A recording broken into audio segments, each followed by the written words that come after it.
Hey guys, today I'd like to share some takeaways from Ed Mylett. This is a guy who is very successful in terms of, especially financially. I think he's worth about 200 million, and he's got his own podcast. And some of his podcasts I really enjoy. He's got guys from all sorts of walk of lives, sportsmen. He's got a successful businessmen or authors or coaches, professional players, like let's say from NHL and so on. But everyone shares some of the stories there. But also Ed Mylett himself had some good points. And so let's just dive straight into it to share some of the good insights which actually stuck in my mind. So for example, he talks about self-confidence, where self-confidence comes from. He says that it comes from me, from my preparation, but also mainly from promises I made to myself. So when you make yourself a promise and you're fulfilling it, your confidence goes up.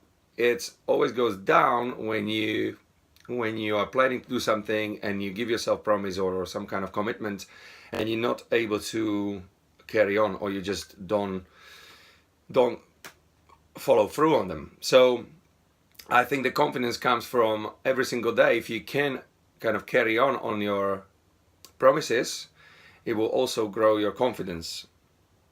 So it's something which is in your control. That doesn't mean that always everything will go your way, but at least you are trying every day and you're not avoiding it. So, and people who don't have confidence always worry about what other people will think about them. So this is another thing. A lot of people's problem is that they worry too much about other people, what they're gonna think about them, how they're gonna judge them. So it's the fear of judgment. So this is very important that you follow what you think is the right thing to do. And of course you're gonna listen to feedback of other people, but take constructive feedback, of course, but you need to be able to differentiate between criticism or between good feedback and between that they just try to bring you down because, let's say, they are not able to do it. So if they are not able to do it, they feel like they want to drag you down. And, so just be careful what people are you actually listening to. So that's another thing. He also talked about the winners are more self-aware of their mistakes, of their strengths, weaknesses, whatever. So they basically know themselves better, and therefore they're more self-aware. Confident people want to take responsibility, take ownership, and non-confident people will blame everybody else. Okay, so this is quite obvious. I'm sure you met people before who are very often trying to blame someone else, like it was their mistake, it was because of this happened, and there's always excuse and so on. But what I found, the people who really get far are people who actually can admit that they've done something wrong and they take their ownership. They take the responsibility, they do a lot of things. So of course they do a lot of things right, but they also do a lot of things wrong.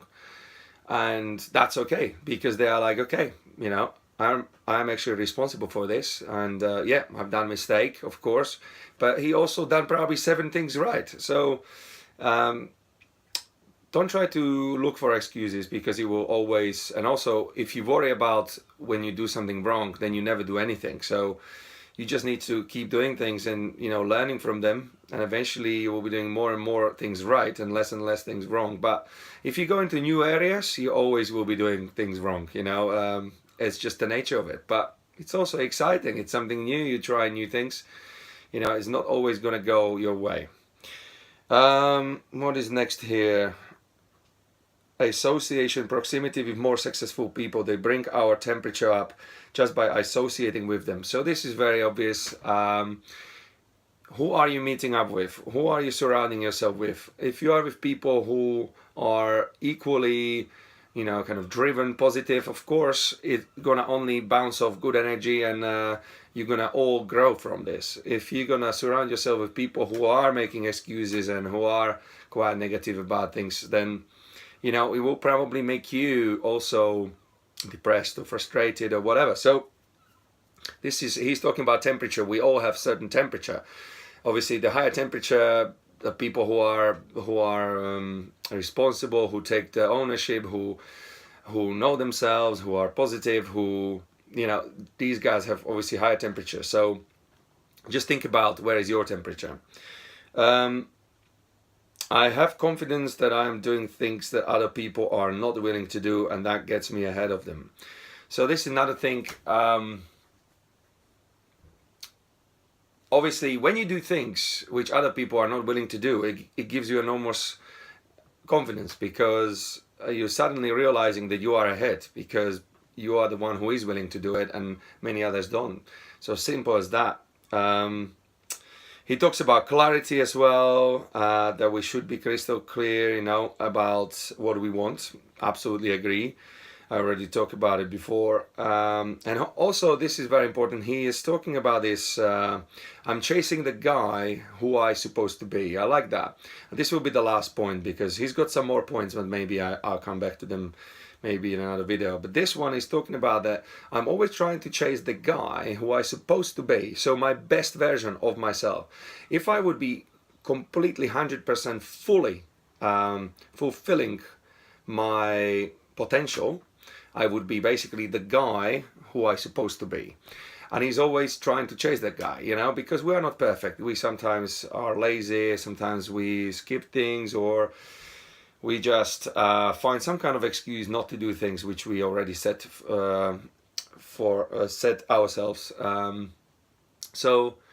But he's always trying to get back on the track, and that's what is important. Don't beat yourself down. Go back on the track and try to be the best of you can be, because you should be different when you're 39. You should be different when you will be 40. Okay, you should be every year a different guy, and a little bit further up, further up. So that was his last idea, basically. He's chasing the guy, the man I'm capable of becoming by the end of my life. I want to be a better version of myself every single year. I want to live different life when I am 40 than I have lived when I was 39. Right, I hope that all makes sense. I made it a little bit too long now, 7:50. So I'm gonna cut it right there. I hope that was helpful. Guys, enjoy your day.